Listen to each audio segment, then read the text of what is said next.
Welcome to The Explainer.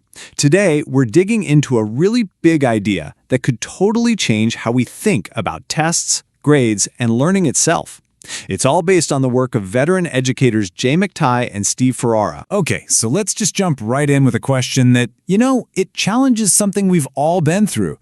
The big, high-stakes test. We've all been there, right? The anxiety, the pressure, that feeling of finality.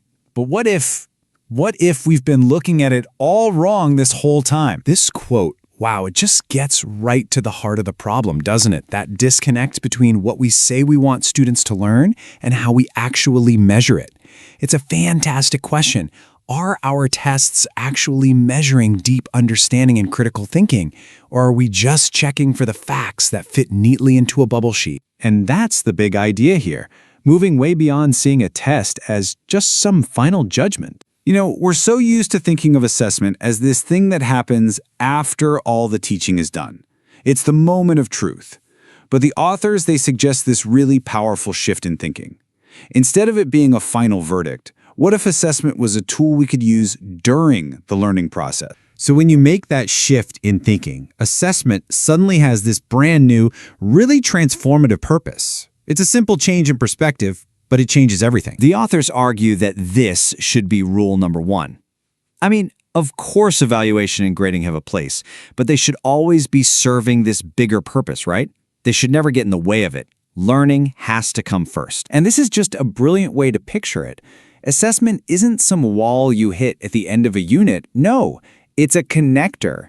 It's a bridge that gives feedback to the student on how to improve, and it gives feedback to the teacher on what they should do next.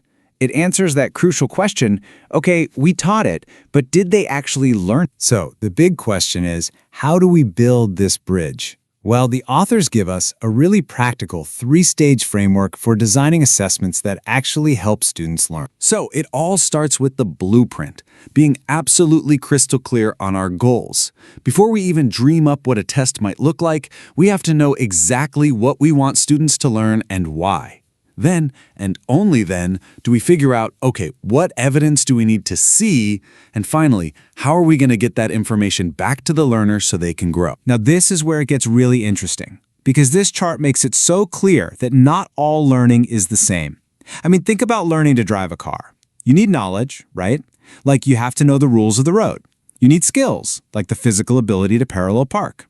But you also need a deeper understanding. This idea of defensive driving isn't just one factor skill, it's a whole concept you can apply anywhere. And then there are habits of mind, like having patience in traffic. A multiple choice test can check your knowledge for sure, but there's no way it can tell if you can actually parallel park or if you're a patient defensive driver. Okay, so let's see how this all comes together in a really practical kind of aha moment.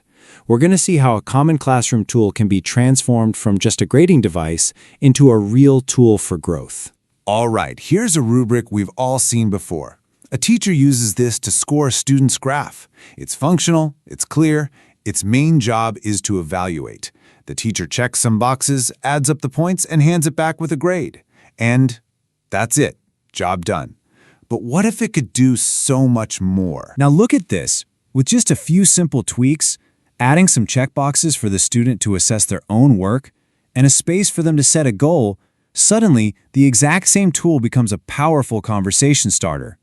So before the student even turns it in, they think about their own work. After they get feedback, they set a concrete goal for next time. See? The rubric is no longer just a judgment.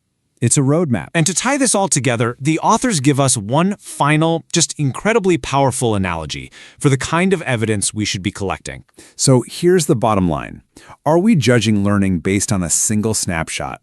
We've all had that one really bad photo taken at just the wrong moment. That's not really us, right?